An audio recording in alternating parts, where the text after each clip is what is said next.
Sirsi urban cooperative ಬ್ಯಾಂಕಿನ ನಿರ್ದೇಶಕರಾಗಿ ಸತತ 4ನೇ ಬಾರಿ ಆಯ್ಕೆಯಾದ ದಾಂಡೇಲಿಯ ಟಿ.ಎಸ್. ಬಾಲಮಣಿ.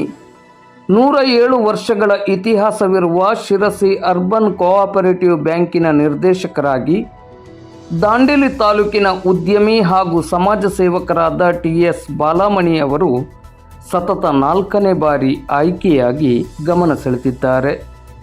ಶಿರಸಿ ಅರ್ಬನ್ ಕೋಆಪರೇಟಿವ್ ಬ್ಯಾಂಕಿನ ನಿರ್ದೇಶಕ ಮಂಡಳಿಗೆ ಚುನಾವಣೆ ನಡೆದಿತ್ತು. ಚುನಾವಣೆಯಲ್ಲಿ 4ನೇ ಬಾರಿ ಸ್ಪರ್ಧಿಸಿದ್ದ ಟಿ.ಎಸ್. ಬಾಲಮಣಿಯವರು ಅವಿರೋಧವಾಗಿ ಆಯ್ಕೆಯಾಗಿದ್ದಾರೆ ಎಂದು ಶಿರಸಿ ಅರ್ಬನ್ ಕೋಆಪರೇಟಿವ್ ಬ್ಯಾಂಕ್ ಅಧಿಕೃತವಾಗಿ ಇಂದು ಸೋಮವಾರ ಘೋಷಣೆ ಮಾಡಿದೆ. ಮೊಟ್ಟ ಮೊದಲು ಚುನಾವಣೆಯ ಮೂಲಕ ಗೆಲುವನ್ನು ಸಾಧಿಸಿದ್ದ ಟಿ.ಎಸ್. ಬಾಲಮಣಿಯವರು ಆ ನಂತರ 3 ಬಾರಿಯೂ ಅವಿರೋಧವಾಗಿ ಆಯ್ಕೆಯಾಗಿದ್ದಾರೆ. 4ನೇ ಬಾರಿ ಆಯ್ಕೆಯಾದ ಟಿ.ಎಸ್. ಬಾಲಮಣಿಯವರನ್ನು ದಾಂಡೇಲಿ ತಾಲೂಕಿನ ಗಣ್ಯರನೇಕರು ಅಭಿನಂದಿಸಿದ್ದಾರೆ. ಸಹಕಾರಿ ಬ್ಯಾಂಕಿಂಗ್ ಕ್ಷೇತ್ರದಲ್ಲಿ ಕಳೆದ 107 ವರ್ಷಗಳಿಂದ ರಾಜ್ಯದಲ್ಲೇ ಅನುಪಮ ಸೇವೆಯನ್ನು ಸಲ್ಲಿಸ್ತಾ ಇರುವಂತಹ ಶಿರಸಿ ಅರ್ಬನ್ ಬ್ಯಾಂಕಿನ ನಿರ್ದೇಶಕರಾಗಿ 4ನೇ ಬಾರಿ ಆಯ್ಕೆಯಾಗಿದ್ದೀರಿ. ಮೊದಲ ಬಾರಿ ಚುನಾವಣೆಯನ್ನು ಎದುರಿಸಿ ಅಭೂತಪೂರ್ವ ಗೆಲುವಿನೊಂದಿಗೆ ನಿರ್ದೇಶಕರಾಗಿ ಚೊಚ್ಚಲ ಬಾರಿಗೆ ಆಯ್ಕೆಯಾದಂತಹ ಟಿ.ಎಸ್. ಬಾಲಮಣಿಯವರು ಆನಂತರ 3 ಬಾರಿ ಅವಿರೋಧವಾಗಿ ಆಯ್ಕೆಯಾಗುವ ಮೂಲಕ ಒಟ್ಟು 4ನೇ ಬಾರಿ ಈ ಬಾರಿ 4ನೇ ಬಾರಿ ಮತ್ತೊಮ್ಮೆ ನಿರ್ದೇಶಕರಾಗಿ ಅವಿರೋಧವಾಗಿ ಆಯ್ಕೆಯಾಗಿದ್ದೀರಿ. ಏನು ಹೇಳ್ತೀರಿ ಸರ್? ಇವತ್ತಿನ ದಿನ ಅರ್ಬನ್ ಬ್ಯಾಂಕ್ ಷೇರುದಾರರಿಗೆ ನಾನು ಅಭಿನಂದನೆಗಳನ್ನು ಸಲ್ಲಿಸ್ತೇನೆ. ನಮ್ಮ ಅಧ್ಯಕ್ಷರು, ಉಪಾಧ್ಯಕ್ಷರು, ನಮ್ಮ ಸದಸ್ಯರು ಎಲ್ಲರೂ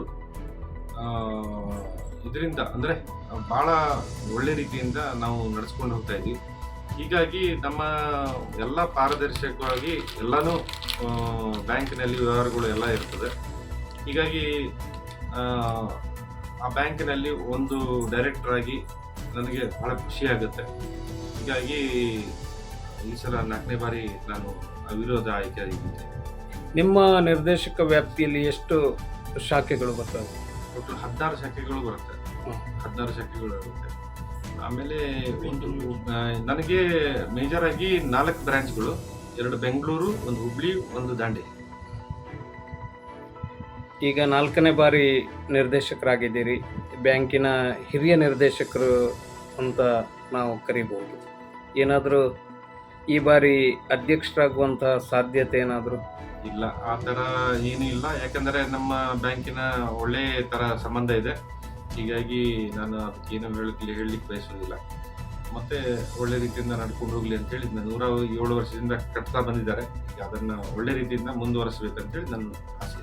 ಬದಲಾಗುತ್ತಿರುವಂತಹ ಇಂದಿನ ದಿನಮಾನಗಳಲ್ಲಿ ನಿಮ್ಮ ಒಂದು ಯೋಜನೆಯ ಪ್ರಕಾರ ಮತ್ತಷ್ಟು ಬದಲಾವಣೆ ಅಥವಾ ಪರಿವರ್ತನೆ ಅಥವಾ ಹೊಸ ದಿಕ್ಕಿನೆಡೆಗೆ ಸಾಗುವ ನಿಟ್ಟಿನಲ್ಲಿ ಏನಾದರೂ ಯೋಚನೆಗಳು ಮಾಡಿದ್ದೀರಾ ಅಥವಾ ಮಾಡುವಂಥ ಸಾಧ್ಯತೆ ಇದೆಯಾ? ಅಥವಾ ಅಂತಹ ಯೋಜನೆಗಳನ್ನು ಅನುಷ್ಠಾನ ಪಡಲಿಕ್ಕೆ ನೀವೇನಾದರೂ ಅಣಿಯಾಗಿ?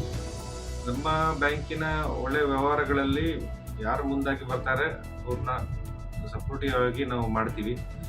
ಎರಡನೇದಾಗಿ ನಾನು ಈಗ ಪ್ರತಿಯೊಬ್ಬರಲ್ಲಿ ವಿನಂತಿ ಮಾಡ್ತೀನಿ, ಏನಂತ ಹೇಳಿದ್ರೆ ಒಳ್ಳೆ ಯಾರು ಈಗ ರಿಸಾರ್ಟ್ಸು ಅದು ಇದೆಲ್ಲ ನಾವು ಫೈನಾನ್ಸ್ ಮಾಡ್ತಾ ಇದ್ದೀವಿ ಈಗ. ಹಾಗೆ ಮುಂದೆ ಒಳ್ಳೆಯ ರೀತಿಯಿಂದ ಯಾರು ಇಂಡಸ್ಟ್ರಿ ಅದು ಇದು ತೊಗೊಂಬಂದ್ರೆ ನಾವು ಮಾಡೋಣ ಅಂತ ಹೇಳಿ ನಾನು ವಿಚಾರ.